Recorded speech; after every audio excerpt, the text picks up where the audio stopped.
भगवान श्री कृष्ण का जीवन कहता है, आप कोई भी हो, संसार में आए हैं तो जब तक जीवन है आपको संघर्ष करना ही होगा। वे चाहे श्री कृष्ण हो या पुरुषोत्तम श्री राम, मानव अवतार लेकर परमात्मा भी सांसारिक चुनौतियों से बच नहीं पाए। लेकिन श्री कृष्ण ने कभी किसी बात की शिकायत नहीं की, हर परिस्थिति को जिया और जीता। कभी अगर आपको जीवन की स्थितियों पर रोना आए तो एक बार श्री कृष्ण की जीवनी पर नजर जरूर डाल लें, रोना बंद कर देंगे आप। श्री कृष्ण ने एक जेल में जन्म लिया था और जन्म लेने के तुरंत बाद ही उन्हें रात में ही उफनती यमुना पार कर गोकुल ले जाया गया।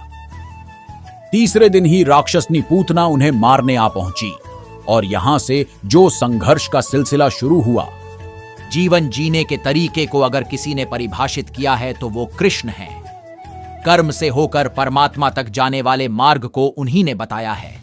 संसार से वैराग्य को सिरे से नकारा, कर्म का कोई विकल्प नहीं, ये सिद्ध किया। कृष्ण कहते हैं, मैं हर हाल में आता हूं, जब पाप और अत्याचार का अंधकार होता है तब भी, जब प्रेम और भक्ति का उजाला होता है तब भी। कृष्ण का जीवन ऐसी ही बातों से भरा पड़ा है, जरूरत है नजरिए की। उनका जीवन आपके लिए माइथोलॉजी का एक हिस्सा मात्र भी हो सकता है और आपका पूरा जीवन बदलकर रख देने वाला ज्ञान भी। आवश्यकता हमारी है, हम उनके जीवन से लेना क्या चाहते हैं।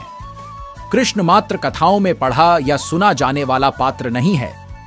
श्री कृष्ण का कहना है कि मुश्किलें केवल बेहतरीन लोगों के हिस्से में आती है, क्योंकि वही लोग उसे बेहतरीन तरीके से अंजाम देने की ताकत रखते हैं।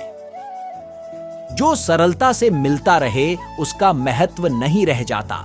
अक्सर खो देने के बाद समय, व्यक्ति और संबंध के मूल्य का आभास होता है।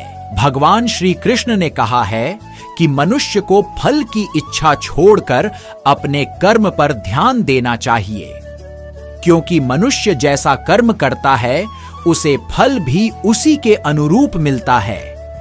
इसलिए व्यक्ति को अच्छे कर्म करते रहना चाहिए। भगवान श्री कृष्ण ने महाभारत के जरिए हमें ज्ञान की प्राप्ति करवाने की कोशिश की है। हम सभी का मन काफी विचलित रहता है।